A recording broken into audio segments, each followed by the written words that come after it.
के साथ अपने विकास चौधरी सहयोगी के साथ सत्यपाल। आज हम बात करेंगे चल रहे 2024 के महायुद्ध पर।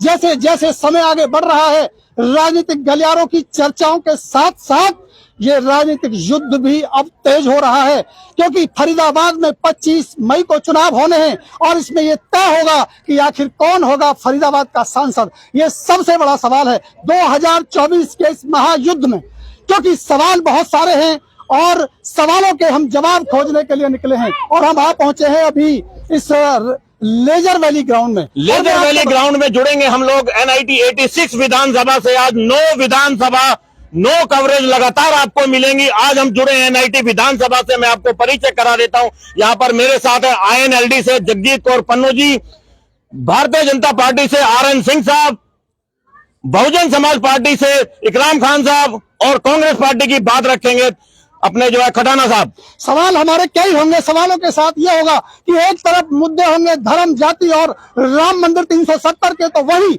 दूसरे मुद्दे होंगे महंगाई, बेरोजगारी और इस देश को लेकर के जो बेरोजगारी बढ़ रही है उसको लेकर के बात करेंगे और यहाँ के विकास के लेकर के बात करेंगे। सबसे पहले अपने सहयोगी से कहूंगा, सबसे पहला सवाल पूछेंगे। सबसे पहले हम जान लेते हैं आज फरीदाबाद का सांसद कौन, किसको सांसद होना चाहिए। बारी बारी चारों बड़ी पार्टियां मेरे साथ यहाँ मौजूद है, एक एक करके सबसे हम जान लेते हैं, फिर इसके बारे में जानेंगे कि आखिर क्यों। सबसे पहले भारतीय जनता पार्टी से जी सिंह साहब, आपका सांसद कौन?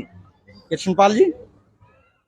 हमारा सांसद कृष्णपाल जी होगा। माननीय प्रधानमंत्री नरेंद्र मोदी जी अब की बार 400 पार। कृष्णपाल जी 2014 के पहले चुनाव में 4,66,000 मतों से इन सभी साथियों ने जिताया था। फरीदाबाद की जनता ने 2019 में 6,36,250 वोटों से जिताया था और अब की बार उससे भी ज्यादा मतों से भारतीय जनता पार्टी का प्रत्याशी जीतेगा। चलिए, भारतीय जनता पार्टी के कृष्णपाल जी के लिए बात कर रहे हैं। दूसरा बात कर लेते हैं इनेलो से सुनील तेवतिया जी इनके मैदान में है। जी मैडम। देखिए, सब अपने अपनों की बात कर रहे हैं तो हम तो बिल्कुल कहेंगे सुनील तेवतिया जी मैदान में, और वही हमारे MP हैं। और रही इनकी बात, जब शुरू में आए थे तो 10 लाख का नारा दे रहे थे। आज वो नारा कहीं ना कहीं धूमिल हो गया, कहीं नजर नहीं आ रहा। ये 101% श्योर है, फरीदाबाद की जनता ने बदलाव का मन बना लिया है और इस बार बदलाव 101% होकर रहेगा। बदलाव होके रहेगा। सुनील तेवतिया की बात कर रही है INLD। बसपा से है इकराम खान जी, बात कर रहे हैं। जी सर। इसमें कोई संदेह नहीं है जी, बहुजन समाज पार्टी की जो नीतियां हैं, बहन कुमारी मायावती जी की जो नीतियां हैं पूरे देश में, तो आने वाला समय बहुजन समाज पार्टी का होगा और निश्चित ही बदलाव होगा। बहुजन समाज पार्टी का दावा करते हुए इकराम खान जी, कांग्रेस से हमारे जो है खटाना साहब है। सर, क्या कहेंगे, फरीदाबाद का सांसद कौन? देखिए, फरीदाबाद से इस बार महेंद्र प्रताप जी की तेजी से लहर चल रही है और ये मानना पड़ेगा कि उस आदमी की जो छवि फरीदाबाद में उभर के आई है, जब तक महेंद्र प्रताप जी कांग्रेस के उम्मीदवार नहीं थे तब तक एक तरफा लहर थी। जैसे ही महेंद्र प्रताप जी मैदान में आए वैसे ही जनता को एक उम्मीदवार नजर आया और एक अच्छा इंसान नजर आया, और उसके बाद ये मानना पड़ेगा सभी ने, और लोग पहचान भी रहे हैं और देख भी रहे हैं कि जब अच्छा आदमी मैदान के अंदर आया तो तेजी से महेंद्र प्रताप की जो लहर पूरी फरीदाबाद लोकसभा के अंदर आई है, वो लोगों के मुंह से आवाज आ रही है कि भाई हमारा सांसद महेंद्र प्रताप हो सकता है। ये सबसे अच्छा आदमी है, 5 बार सांसद रह चुका है, और जो आदमी लगातार एक पद पर रहने के बाद 2 बार मंत्री रहने के बाद शहर की, और सबसे बड़ी बात है कि बेदाग छवि के आदमी है। देखिए, जो आदमी बेदाग हो, जिसके ऊपर कभी कोई दाग न लगा हो, तो वो आदमी इस बार लोगों की पसंद है। आप चाहे शहर में कर लीजिए चाहे ग्रामीण क्षेत्र में कर लीजिए, एक तरफा महेंद्र प्रताप जी की बहुत तेजी से लहर चल रही है और 100% श्योर कई लाख मतों से माननीय महेंद्र प्रताप जी चुनाव जीत रहे हैं। चलिए, सवाल सबसे बड़ा ये है कि पार्टी के प्रत्याशी से अगर आप पूछेंगे कि आखिर अब की बार सांसद कौन, तो बताएंगे, लेकिन जनता से जानेंगे कि आखिर अब की बार आपके फरीदाबाद शहर का सांसद कौन होगा। यहाँ का सांसद बता पाएंगे आप लोग? है कोई? हाँ जी, महेंद्र प्रताप। हाँ जी, महेंद्र प्रताप। हाँ जी, महेंद्र प्रताप। इधर से जी आप बताएं कि कौन होना चाहिए सांसद? महेंद्र प्रताप। आप कुछ को कहते हैं? सुनील तेवतिया जी। सुनील तेवतिया जी। तेवतिया जी के लिए आए हैं। किसको जानते हैं, किसको कौन होना चाहिए सांसद? बताइए, कौन होना चाहिए सांसद? देखिए, सबसे बड़ा सवाल ये है कि हमें अब समझना ये होगा कि आखिर सब ठीक है भाई, सब ठीक है। देखिए, मिली जुली प्रतिक्रिया है। एक बार हम समझने की कोशिश ये करेंगे कि आखिर हम कृष्णपाल को एक बार फिर सांसद बनाना चाहते हैं या हम बदलाव के साथ महेंद्र प्रताप को सांसद बनाना चाहते हैं, उसके पीछे के कारण क्या है, वो मुद्दे क्या है कि हम वापसी क्यों कराएं कृष्णपाल की, हम वापस चले एक बार भाजपा के पास कि आखिर ऐसी कौन सी वजह है, क्या मोदी के ऊपर आप राजनीति करेंगे या विकास की बात करेंगे। आपके जितने भी भाषण आज फरीदाबाद में हो रहे हैं वो विकास की बात नहीं होती, सिर्फ मोदी की बात होती है, राष्ट्र की बात होती है, 370 की बात होती है, और उस 370 की बात होती है जहां आप एक प्रत्याशी भी अपना खड़ा नहीं करते। कश्मीर से आपने 370 हटा दिया, लेकिन वो आपका एक ही प्रत्याशी चुनाव नहीं लड़ता। आखिर क्या कारण है, किस आधार पे? सिंह साहब ये वो बात करेंगे, जवाब देंगे जी। अभी मेरे साथी कांग्रेस से जयवीर खटाना जी बोला जी। कि महेंद्र प्रताप जी 5 बार सांसद रहे हैं। वो बाई मिस्टेक वो हो सकता है, जवान का फर्क हो सकता है। देखो, बात करेंगे 100% फरीदाबाद की जनता नहीं, माननीय प्रधानमंत्री नरेंद्र मोदी जी को बनाना चाहती है और सांसद कृष्णपाल जी को बनाना चाहती है। क्यों? मुंबई बड़ोदरा हाईवे ले लो, जेवर एयरपोर्ट का कार्य ले लो, और ऐसे कितने ही कार्य हैं। प्रत्येक गरीब व्यक्ति को 5 किलो अनाज देने का हरियाणा सरकार ने काम किया, केंद्र सरकार ने काम किया है। हर व्यक्ति को, जो बीपीएल परिवार को 5 लाख तक का इलाज देने का कार्य नरेंद्र मोदी जी की सरकार ने कहा। आपने कहा कि आप नरेंद्र मोदी जी को साथ लेके वोट मांगते हो, मैं कहता हूं इनसे राहुल को आगे करके वोट मांगे, कौन मना करता है? हमारे परिवार का मुखिया नरेंद्र मोदी जी है, हम उनको आगे रख के वोट मांगते हैं, ये हमारा हक बनता है। परिवार का मुखिया एक ही होता है, सब नहीं होते। अगर घर में एक बुजुर्ग हो, उसको मान सम्मान देने का कार्य हमारा बनता है, इसलिए हम नरेंद्र मोदी जी के काम पे वोट मांगते हैं और उन्होंने काम किए हुए हैं। राहुल गांधी को आप आगे क्यों नहीं करते? अगर मोदी के नाम पर वोट मांग रहे हैं तो उसमें गलत क्या है? देखिए, ये बड़ा दुर्भाग्य है। इन्हें उम्मीद है कि प्रधानमंत्री जी आके इस शहर का विकास करेंगे। अगर प्रतिनिधि आपने चुना है, अपना वकील अगर आपने चुना है, तो मुझे लगता है कि आपको अपने वकील चाहिए जो इस शहर के विकास की बातों को रख सके और उस काम को सिरे चढ़ा सके। प्रधानमंत्री जी आपके बीच में नहीं आएंगे। यहाँ पर राष्ट्रीय परियोजनाएं का काम केंद्र का होता है, ठीक है, पर शहर की स्थिति, शहर में मुझे आप लग रहा है कि आप यहाँ खड़े हैं, ये पानी का पीछे अगर आप टैंक देख रहे हैं तो मुझे लग रहा है कि कोई ये बता नहीं सकता क्या ये 2014 से बना हुआ है या 14 के बाद बना है। ये टैंक भी 2014 से पहले की योजना है, इसमें पानी भरने का काम भी उसी समय हुआ। इस समय अगर स्थिति खराब हुई है पानी की, तो इस 10 साल की सरकार में हुई है। अगर उसे सुधारने का काम ये करते तो आज ये शहर की स्थिति।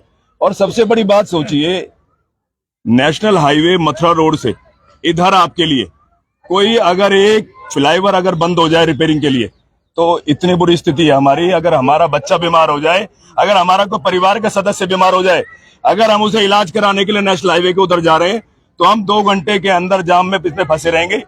ये विकास की बात करिए। आप प्रधानमंत्री की बार बार मोदी। मैं कह रहा हूँ आप लोगों को अपना वकील चाहिए। आपके साथ अगर कोई समस्या हो जाए तो आपका वकील, आपका प्रतिनिधि आपके बीच में हो, आपकी बात रखने के लिए, या डरे और दबे। हमें अपना आदमी चाहिए, हमें ऐसा आदमी चाहिए।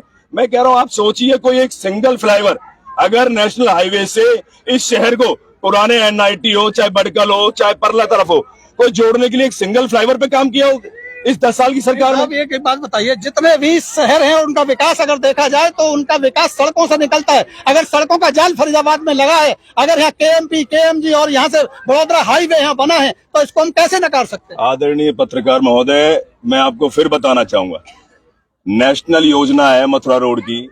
मैं कह रहा हूँ, क्या रेलवे से फ्लाईओवर को लेके आना, इस रेलवे से इधर हमें आना, हमारे घर जाना। नीलम फ्लाईओवर रिपेयरिंग रहा है 6 महीने, लोगों को पता है बाटा फ्लाईओवर से कितना सफर किया लोगों ने। मैं बार बार समझाने का प्रयास कर रहा हूं और लोग समझदार है। इस बार महेंद्र प्रताप जी की जो छवि निकल कर आई है, इस बार प्रत्याशी डरे हुए हैं और मैदान में ऐसे गलियों में घूम रहे हैं लोगों को समझाने के लिए कि जैसे कभी वो निकले नहीं है, पर आज ऐसे घूम रहे हैं मोदी जी। अरे मेरे भाइयों, सवाल लेकिन सवाल सबसे बड़ा ये भी है कि सर विकास नहीं हुआ, नालियां खराब, सड़कें खराब, लेकिन वोट तो मोदी को देंगे। ये तो आवाज वोट मोदी को देंगे कहते हैं। बात करेंगे बसपा से, हाथी भी अपनी चाल चल रहा है यहाँ पर जी। क्या कहेंगे, यहाँ तो कांग्रेस और बीजेपी। जब बहन कुमारी मायावती जी की सरकार थी, 4 बार जब मुख्यमंत्री रहे थे, तो वहां गुंडे पूरे प्रदेश में, यूपी में गुंडे नाम की चीज नहीं रही थी। और हमारी कोशिश है कि आने वाला समय हरियाणा में हमारे मेंबर ऑफ पार्लियामेंट जीत के जाएंगे, बहन जी के हाथ मजबूत करेंगे और हरियाणा प्रदेश में हमारी सरकार बनेगी और इसी काम में हम अग्रसर हैं और आने वाला समय बहुजन समाज पार्टी का होगा।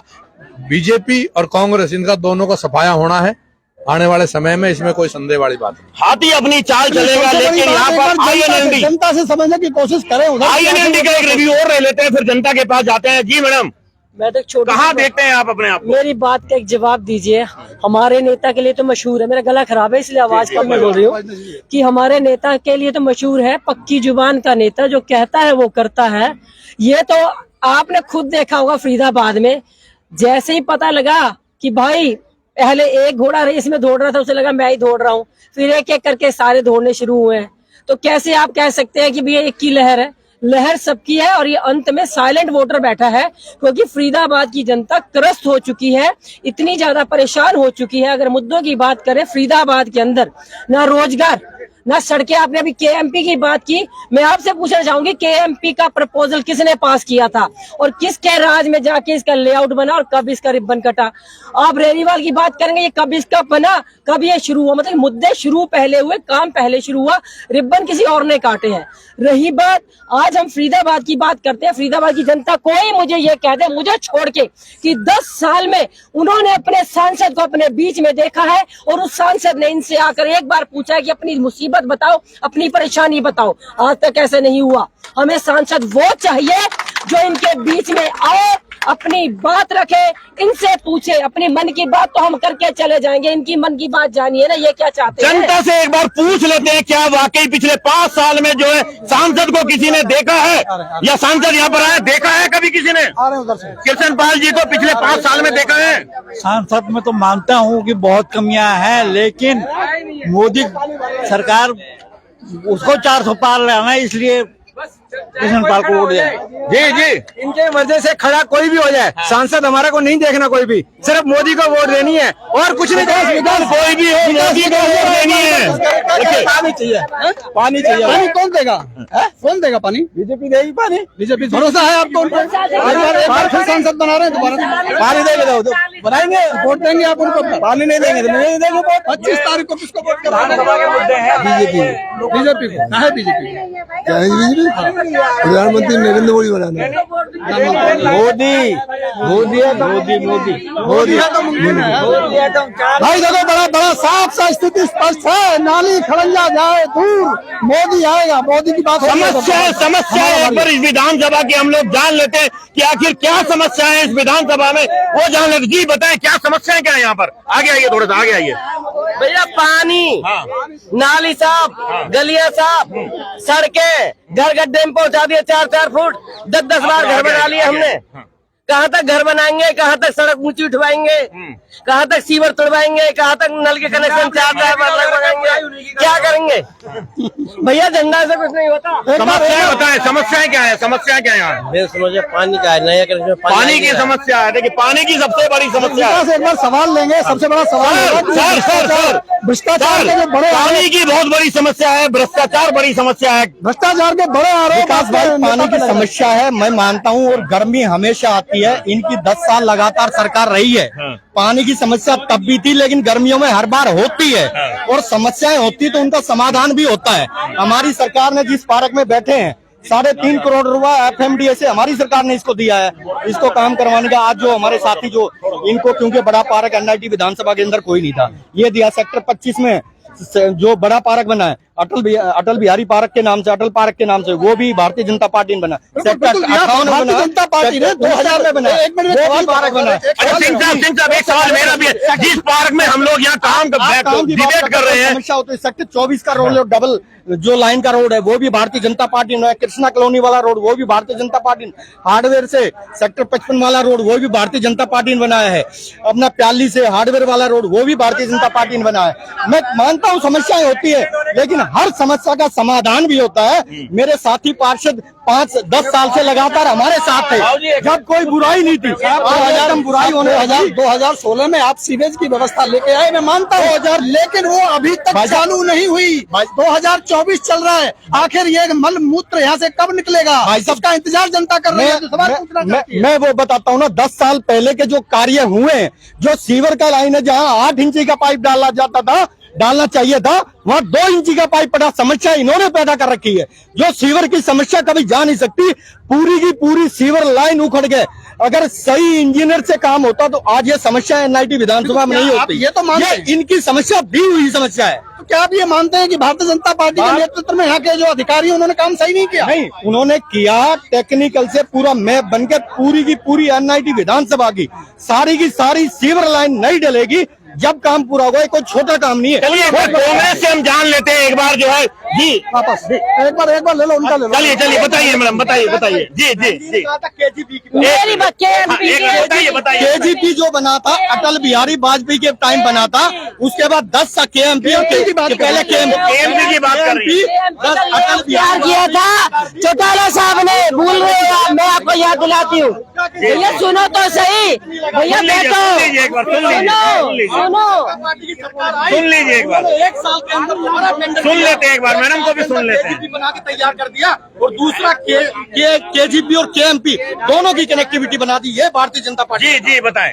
अभी इन्होंने बोला 10 साल, किससे पहले वाली सरकार ने छोटे पाइप डाले।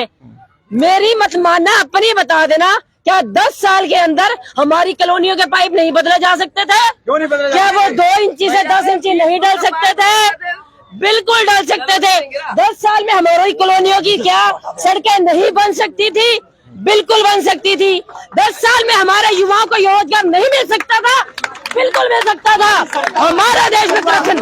भैया रुको, भैया रुको, भैया रुको, भैया रुको, रुको भैया रुको। एक सेकंड, जनता का रिव्यू जनता से एक बार पूछ लेते हैं, जनता से पूछ लेते हैं। हाँ जी, हाँ, मोदी के गेट के सामने नाली बन गया। हाँ, मैं कह रहा हूँ जो खड़ी है अभी पूछ रहे हैं, बीच में यहाँ की जो मोदी सरकार आएगी, और ये सांसद पार्षद सब लंका में 52 गज के सब चोर है। छोटे जब कितनी गंदगी, लाइट नहीं, बत्ती नहीं, पानी नहीं आ रहा, उनसे पानी नहीं आ रहा। आएगा मोदी, इसलिए सिर्फ मोदी। सवाल है, सब चोर हैं, नाली नहीं, पानी नहीं, लेकिन आएगा मोदी। एक मिनट, जनता से एक बार, जो 4 नेता यहाँ पर बैठे हैं, 4 पार्टियों के नेता यहाँ बैठे हैं, जनता एक एक करके जिस नेता से सवाल पूछना चाहती है वो पूछे। किससे पूछना है सवाल? बाबूजी किससे सवाल है आपका, बताइए। ये पार्क किसने बनाया है? मेरे किससे पूछ रहे हैं, किससे पूछना चाहते हैं आप? ये चारों बताएंगे, कौन सा बताएंगे? किसने बनाया कि पब्लिक यहाँ आकर खड़ी है और रोज? किसने बनाया आप बताइए। ये कांग्रेस ने बनाया है। कांग्रेस ने बनाया?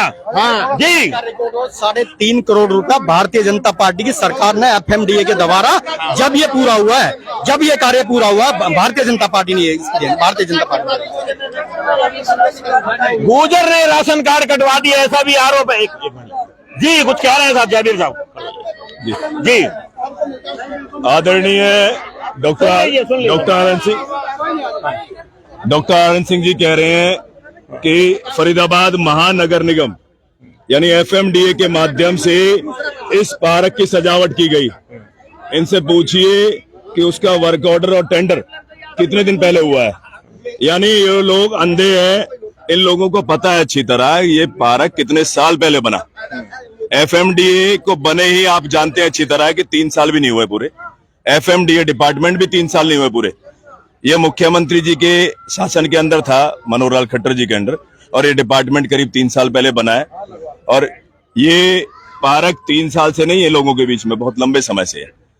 इसके विकास करने के लिए एफएमडी ने जो पैसा दिया, आप जो बात करना चाह रहे हैं अटल पार्क की, जो कि 58 सेक्टर की है, उस पार्क की स्थिति देखिए और इस पार्क की स्थिति देखिए क्या है।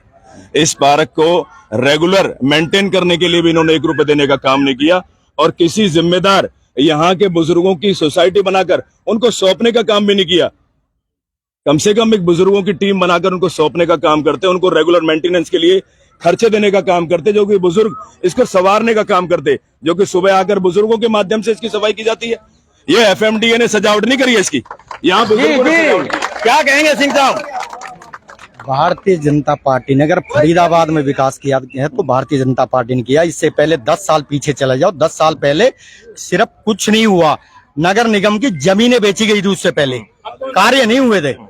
लेकिन पहली बार ऐसा हुआ कि 200 करोड़ का भ्रष्टाचार नगर निगम में हो गया, फाइलें बन गई, काम ही नहीं हुआ। खाली एक रूमर है, रूमर है। ये 200 तो कहा जा रहा है, उससे ज्यादा कहीं ज्यादा का है, 2000 कोई करोड़। घोटाला नहीं, कोई घोटाला नहीं। ये तो विपक्षियों द्वारा एक रूमर फैलाई गई है, घोटाला कुछ नहीं। कार्य इससे पहले पार्षद थे, इससे पहले जो पार्षद थे, देखिए पूरी जनता कह रही है झूठे, पूरी जनता कह रही है झूठे।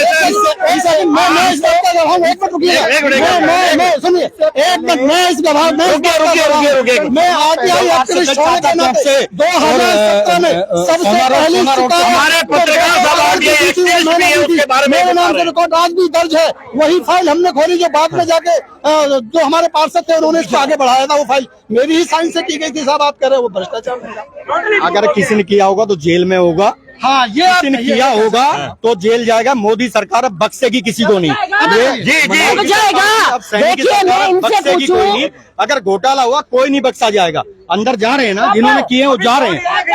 करोड़ों देर के देर नोट पकड़े जा रहे हैं लोगों के पास, वो आज भी पकड़े जा रहे हैं, अब भी पकड़े हैं। ये कब जाएगा? राम मंदिर बनाया, इतना भव्य राम मंदिर बनाया, कब जाएगा? वो आएंगे कब जाएगा? एक सेकंड बताइए। डॉक्टर RN सिंह बाबूजी ने कहा कि जिन लोगों ने इसका खुलासा किया वो विपक्ष थे।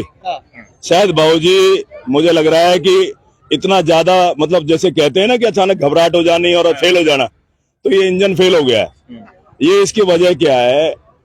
इनकी पार्टी के प्रत्याशी वार्ड नंबर 36 से दीपक यादव भारतीय जनता पार्टी से उम्मीदवार जीते थे, और वार्ड नंबर 9 से महेंद्र सरपंच जी इनके पार्टी के प्रत्याशी थे, जिन्होंने इसका डिस्क्लोज किया, इस भ्रष्टाचार को निकाल के लेके आए, जिसमें हम उनके साथ में थे। ये 200 करोड़ का मामला नहीं है, वाकई में ये मामला पहले ये पकड़ा गया। अगर बाबूजी को इसकी जरूरी जानकारी चाहिए, डिक्शनरी चाहिए, मतलब बिलों की सारी जानकारियां चाहिए, तो मैं बाबूजी को लाके दे दूंगा, उस पर वर्किंग कर लेंगे। पहले तैयारियां करके आए और शहर की स्थिति क्या खराब हो रखी। बाबूजी ने कहा कि 8-8 इंची 3-3 इंची की लाइनें डाल दी सीवरेज की, और ये सीवरेज पूरे शहर में भर रहा है। ये पिछले आदमियों के दिन 10 साल हो चुके हैं बाबूजी।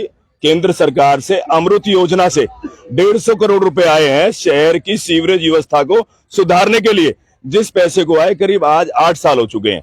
मुझे लग रहा है कि बाबूजी को यह भी नहीं पता होगा कि अपनी जो NIT से तैयारी कर रहे हैं विधानसभा की, वो पैसा कौन सी गली में लगा। और मैं कह रहा हूं, आप उस पार्टी के, मैं कह रहा हूं मेंबर तो है, सदस्य तो है, क्या पार्टी से आप कहकर, माननीय सांसद साहब से कहकर अपने क्षेत्र का सुधार नहीं करा पाए? 10 सालों में आप अपनी सीवरेज व्यवस्था को नहीं सुधार पाए और 5 साल मांग रहे हैं स्थिति को और खराब करने के लिए। ये विकास का मुद्दा है, आपने तय करना है कि आपने विकास चाहिए या मोदी जी से यहाँ पर नारियल फुड़वाने के लिए चाहिए, ये आप तय करिए। चलिए एक बार हाथी से भी जान लेते हैं कि आखिर जो है क्या कहना है इनका इस भ्रष्टाचार के बारे में। जी देखिए, भ्रष्टाचार में तो दोनों पार्टियां लिप्त हैं। नहले पे दहला है, एक 21 है तो एक 22 है। हालात के हिसाब से आज जो भ्रष्टाचार जो 200 करोड़ का हो सकता है 2000 करोड़ का हो, क्योंकि एक नाली, एक गली, एक विधायक ने चाचा चौक से बढ़ाना चौक और बढ़ाना चौक से चाचा चौक, ये इस तरह की जो नालियां और सड़कें बनवा के भ्रष्टाचार को जो बढ़िया तरीके से इन्होंने काम किया है, तो आने वाला समय जो हमारी आदरणीय जो पब्लिक और जनता, हमारे भाई सारे, माताएं बहनें सारी खड़े हैं, तो ये तय है कि आने वाले समय में इन दोनों पार्टियों का सुपड़ा साफ तय है होना। हरियाणा में बदलाव की स्थिति है, क्योंकि भ्रष्टाचार में कांग्रेस ने भी कमी नहीं छोड़ रखी और भ्रष्टाचार में बीजेपी ने भी कमी नहीं छोड़ रखी। आने वाला समय इन दोनों का सफाया तय है और हरियाणा सरकार में बदलाव तय है और NIT क्षेत्र में इन दोनों विधायकों का सफाया तय है। कभी वो ये जनता, जो ये हमारे भाई बहन जो खड़े हैं और जो हालात हैं आज, जो ये कहते हैं कि भाई 8 इंच की 4 इंच की जो वो डलगी है, सीवर जो डल गया, कितनी बुरी हालत है। फरीदाबाद में आपका प्रत्याशी हरवाने का काम करेगा या जीतने मेरा जो प्रत्याशी है वो जीतने का काम करेगा। बहुजन समाज, बहन जी की कल करनाल में रैली थी, हम फरीदाबाद में बहन जी का टाइम ले रहे हैं और आने वाला समय हम इसको चेंज करेंगे और आने वाला समय बहुजन समाज पार्टी का होगा, बहन मायावती का होगा। प्रत्याशी के खास चेले माने जाते हैं। देखिए, संबंध किसी के कहीं हो सकते हैं, लेकिन अपनी लड़ाई हर आदमी अपने टाइम पे अपनी लड़ाई लड़ता है। एनआईटी क्षेत्र में आप ये डिबेट कर रहे हैं। एनआईटी क्षेत्र की जनता जो आज त्रस्त है पानी से, सीवर से, हालात से, उस त्रस्ती के लिए ये दोनों विधायक जिम्मेवार हैं और आने वाला समय इनको, ये सारी हमारा जो भाई हैं, ये बहनें हैं, ये आने वाला समय इनको सबक सिखाएंगे और एनआईटी 86 को हम स्वर्ग की तरफ लेके जाएंगे। हमारा जी बीजेपी से एक बार बीजेपी का एक कमेंट लेंगे यहाँ पर बीच में। मेरे साथी पार्षद ने घोटाले की बात की। मैं 10 साल की पहले की सरकार में जाता हूँ। कॉमनवेल्थ घोटाला इतना बड़ा घोटाला था, कोयला घोटाला, आदर्श सोसाइटी घोटाला। अगर कांग्रेस की लिस्ट गिनवाने लगे तो सुबह से शाम तक खत्म नहीं होगी 10 साल की। ये कितने घोटाले किए। तो इन्होंने ना जमीन छोड़ी ना आसमान छोड़ा, पूरा हिंदुस्तान बेच दिया इन्होंने, कोई जगह छोड़ रखी थी इन्होंने। और मैं अभी मेरे साथी भाई इससे 10 साल पहले चले जाओ, अभी माननीय अभी रुकिए भाई साहब, आवाज ले रहे थे, रुकिए। मेरे साथी खड़े हैं, मेरे साथी खड़े। उससे पहले मेरे आदरणीय शिवचंद्र शर्मा जी पहले मंत्री थे, ठीक है, और उसके बाद आज विधायक भी इसके बेटे हैं। तो हम तो कुछ विधायक क्या करने का है।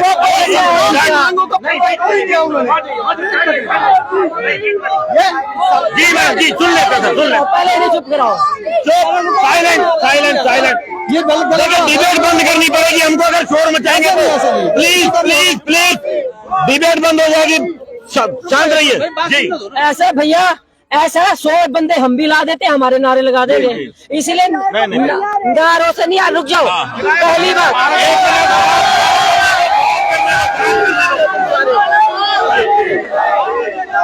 पहली बात तो ये जो ये बात कर रहे हैं जमीनों पे, आप मुझे नहर पार का बता दो क्या हाल है भाई। आज नहर पार किस ग्रुप के लिए काम कर रहा है? और तो और ये बाटा का जो बिका है, अभी बाटा बंद भी हुई और 156 करोड़ में बिक भी गया उसका प्लॉट, वो किसने खरीदा उसका जवाब भी इनसे मान लो। यामा ग्रुप बंद हुआ, वो किसने खरीदा वो भी इनसे पूछ लो। मतलब दूसरों के घोटाले नजर आते हैं, ईडी सीआईडी नजर आती है, थोड़ा अपने मंत्रियों की तरफ भी भेज दो ना, दुनिया को नजर आ जाए। ईडी सीआईडी किन लोगों ने कितने घोटाले किए, फरीदाबाद का ये हाल कर दिया, बुरा हाल कर दिया लोगों ने। इस बार इसका जवाब जनता इनसे लेकर रहेगी हर हाल में। चलिए, बहुत शुक्रिया आपका। तो ये थे हमारे साथ 4 लोग, भी हम थोड़ा रिव्यू करने की कोशिश करेंगे और जानने की कोशिश करेंगे कि आखिर इसका असल सच क्या है। जनता का अगर आप मूड समझेंगे तो लगातार मोदी के नारे लगते हुए आपको दिखाई दे सकते हैं, भावनात्मक हो सकता है, लेकिन तर्कों के आधार पर अगर ये पूछा जाए तो बात गौर हो जाती है। गर्मा-गर्म बहुत जबरदस्त लगातार जुड़े रहिए चैनल के साथ। देखिए, मोदी के नारे जरूर यहाँ पर लग रहे हैं, लेकिन जो है क्या वाकई मोदी को जनता यहाँ पर चाहती है, सवाल ये है। एक आखिरी सवाल जो 2014-2019 का चुनाव ये हुआ था कि बहुत हुई महंगाई की बार, अब की बार मोदी सरकार, बहुत हुई महंगाई की मार, अब की बार मोदी सरकार का नारा गायब हो गया। क्या कारण है कि अब की बार बहुत हुई महंगाई की मार का नारा नहीं आ रहा? क्या या तो महंगाई खत्म हो गई या आप मुद्दे से मुंह चुरा रहे? 10 साल से पहले जब कांग्रेस की सरकार थी, देश की अर्थव्यवस्था 8वें 9वें नंबर पे थी, आज 3रे नंबर पे है, आज 5वें नंबर पे है। अगली बार 3रे नंबर पे हो जाएगी अगर 2024 में मोदी जी की सरकार बनेगी। 2014 में जो कर्जा था देश के ऊपर वो 52 लाख करोड़ था, आज 2 लाख से ऊपर ज्यादा पहुंच गया, 4 गुने से ज्यादा हो गया। लेकिन काम कितने हुए हैं? आप काम 2014 से पहले 8 किलोमीटर कर्जा लेके तो महल बना लिए जाते हैं। 2000 बात भी करने दो, मुद्दे की बात भी आनी चाहिए। आपका जोश की हम कद्र करते हैं, आपके जोश की कद्र करते हैं, लेकिन साथ साथ 2014 से पहले जो रोड बनाने की इनकी पर किलोमीटर की थी वो 8 किलोमीटर की थी, आज 40 किलोमीटर पर डे हाईवे बन रहे हैं। नेशनल हाईवे आज एक एक दिन में 50-50 किलोमीटर का टारगेट दिया जा रहा है, और टारगेट भी ऐसे देते हैं कि ये आपका काम है, ये 1 साल में पूरा होगा। अगर 1 साल में काम पूरा नहीं हुआ तो आपको पर डे इतनी पेनल्टी लगेगी। ये माननीय गडकरी जी, मतलब आप ये कह रहे हैं कि कर्ज लेके घी पियो खूब आराम से, कोई फर्क नहीं पड़ेगा। अगर जी देखिए जी, मैं तो सीधी बात आप लोगों से पूछती हूँ, 10 साल में अगर फरीदाबाद आपको लगता है चमक गया तो आप सोच समझ के वोट दे देना। आज फरीदाबाद की हालत ये है, ये जो युवा खड़ा है बेरोजगारी में सबसे टॉप पे, करप्शन में फरीदाबाद सबसे टॉप पे, उसका हाल बुरा हाल कर दिया है। भाई तेरा तो कर दिया होगा, बाकी किसी का पता नहीं है, तेरा तो कर दिया, तेरा कर दिया। इन लोगों के पास विकास का नाम तो बताओ, गिनवाओ तो सही, कहाँ विकास हुआ? विकास कहाँ हुआ? देखिए सवाल यही है कि विकास कहाँ हुआ। एक बार लास्ट कमेंट सर को, आपका लास्ट कमेंट। देखिए, पहले तो साथियों से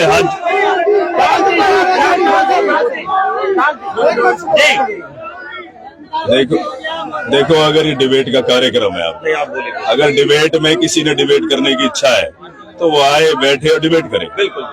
रही देखिए, ठीक है, किसी को किसी के प्रति प्यार है, वो ठीक है, पर ये कार्यक्रम डिबेट का है, लोगों को बताने का है कि आखिरकार समस्या क्या थी, कैसे दूर होंगी। आप उस मुद्दे की बात करें। भाई किसी को पसंद करते हैं, वो आदमी के मन की इच्छा है कि मैं इसे पसंद करता हूँ। आप एक आखिरी कमेंट दे दीजिए जी, बोलिए बोलिए आप बोलिए। पहले देखिए साथ आवाज जाएगी, वहाँ की नहीं आने वाली। वो आवाज हमारे चैनल पे जा रही है आपकी। पूछिए क्या पूछना चाह रहे हैं। आखिरी कमेंट आप दे दीजिए। फरीदाबाद क्लोजिंग का कमेंट सांसद कौन का आखिरी और क्यों? 10 साल।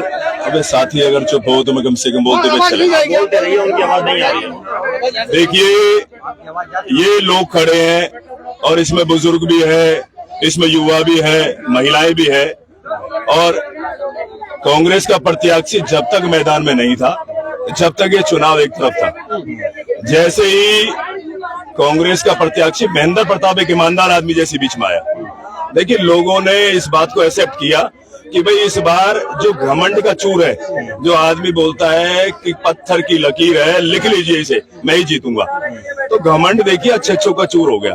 अगर कोई प्रधानी के चुनाव भी लड़ता है और गांव में अगर ये कह दे कि मैं ही जीतूंगा, कोई और हिम्मत नहीं है कोई जीत जाए, तो लोगों ने अच्छे को मात दी है, लोगों ने अच्छे को नीचे लुटकाया है। तो ये लोगों ने तय करना है कि एक अच्छे उम्मीदवार को आप तय करते हैं, या एक जो ये बात अपने मुंह से कह रहा है कि मैं ही जीतूंगा, लोग जो देना किसी को दे, जो मर्जी करना करे, तो ये तो लोग तय करेंगे, उन्हें प्रत्याशी मिल गया। लोग तय करेंगे, घमंड टूटेगा क्या? सबसे बड़ा सवाल ये, क्या ये चुनाव मुद्दों पे जा रहा है या ये चुनाव भावनाओं पे जा रहा है? हमारा मकसद है ये हाल आपको दिखाना। एक क्लोजिंग कमेंट ले लेते हैं। आखिर ये चुनाव भावनाओं पे जाएगा या ये चुनाव मुद्दों पे जाएगा? आप समझ सकते हैं यहाँ का तापमान क्या है। सिंह साहब एक आखिरी कमेंट। देखो, हमारे पास चेहरा है नरेंद्र मोदी जी का, ये अपना चेहरा बता दें कोई है तो इनके पास, जिसके पास इनको चुनाव लड़ना पड़े। हम नरेंद्र मोदी जी के नाम पर चुनाव लड़ रहे हैं, नरेंद्र मोदी जी हमारे चेहरा। इनका जो चेहरा था, पहले वायनाड से लड़ा, फिर अमेठी, फिर वायनाड, फिर वहां चला गया, अब अमेठी भी छोड़ दी है।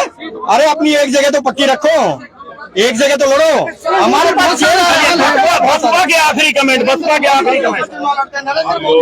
जी बताइए। आने वाला समय बहुजन समाज पार्टी का होगा। बहन कुमारी मायावती प्रधानमंत्री भावी कैंडिडेट है, और आने वाला समय फरीदाबाद में भी बहुजन समाज पार्टी का परचम लहराएगा, और हल्का NIT 86 में बहुजन समाज पार्टी का विधायक बनेगा। ये मैं आपसे आज 6 महीने पहले।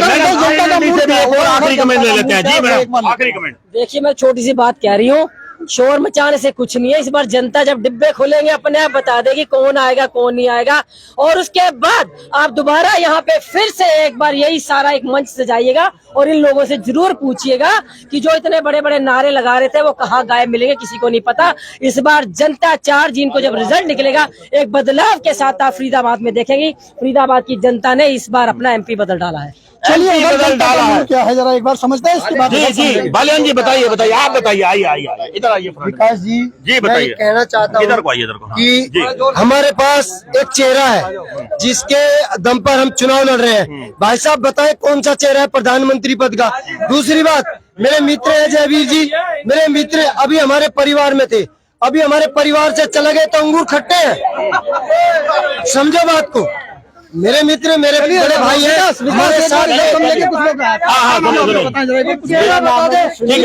है, हो गई आपकी बात, हो गई आपकी बात। वैसे अवतार सिंह बढ़िया आदमी है, लेकिन हाँ महेंद्र अवतार जो कृष्ण पाल जी ने ये मोदी के ऊपर सब उनकी मोदी की कमी भी सबको अच्छी लगती है।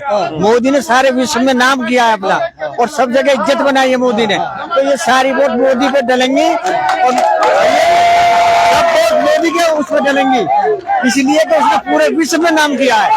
देखिए जबरदस्त बहस हुई है। जनता से भी कुछ राय अभी ले लेते हैं, एक बार आखिरी में जनता की एक बार राय ले लेते हैं बीच बीच में आखिर क्या होना चाहिए। जी बताइए भाई, बताइए एक बार आपने शादी करी? जी बताइए, शादी करी? बताइए बात बताइए। तो हमारी भाभी का काम है घर में बर्तन मांजने लाए, कपड़े धुआने लाए, आपका काम है पत्रकारिता करना। अगर हमारी गलियों की सफाई भी सांसद जी से करानी है ना, तो नगर निगम और विधानसभा भंग कर देनी चाहिए। एक बात समझने की सबसे बड़ी कोशिश करते हैं। हमारे पास दो बड़े प्रत्याशी हैं, तीसरे हमारे साथ बसपा के भी हैं। मैं अगर सबसे पहले आप लोगों से एक सवाल करूं कि आखिर फरीदाबाद का सांसद कौन, तो एक तरफ से एक नंबर की आवाज सबसे पहले अगर इधर से आ जाए, जो लोग कहते हैं कि कृष्ण पाल को फरीदाबाद का सांसद बनाना चाहते हैं, वो फरीदाबाद का इधर से जयकारा लगा सकते हैं। अगर सबसे पहले केवल कृष्ण पाल महेंद्र प्रताप को यहाँ का सांसद कौन बनाना चाहता है? ये देख लीजिए तापमान आप समझ लीजिए।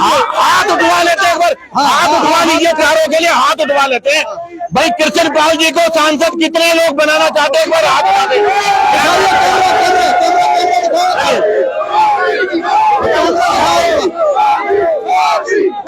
अभी बात करेंगे कि अगर महेंद्र प्रताप जी को सांसद की तरह कितने लोग देखना चाहते हैं, महेंद्र प्रताप जी को कितने लोग देखना चाहते हैं। यहाँ पर बीएसपी के भी हैं, एक बार बीएसपी के यहाँ पर कौन सांसद देखना चाहते हैं? किशन ठाकुर जी को एक बार हाथ उठा के जरा समर्थन दें। बहुत बढ़िया है मायावती के भी है। सभी का बहुत बहुत स्वागत है। यहाँ पर अभी नहीं एक अभी आईएनएलडी रह गई है। आईएनएलडी के जो एक बार हाथ उठा करके बताएं, आईएनएलडी का सांसद कितने लोग देखना चाहते हैं? ये देखिए एक दो हाथ उठ रहे हैं।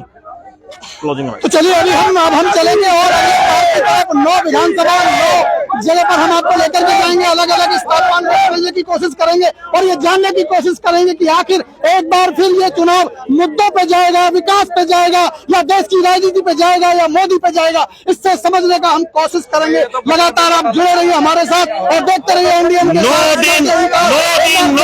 लगातार जारी रहेगी हर विधानसभा में। कल हमारा कारवां ओल्ड विधानसभा में होगा और आप जो है नजर बनाए रखिएगा कि ओल्ड विधानसभा में क्या हाल है एनआईटी का। हमने आपको दिखाया, जुड़े रहिएगा चैनल के साथ, आगे भी ऐसी खबरें दिखाते रहेंगे। नमस्कार, बहुत बहुत शुक्रिया सर आप।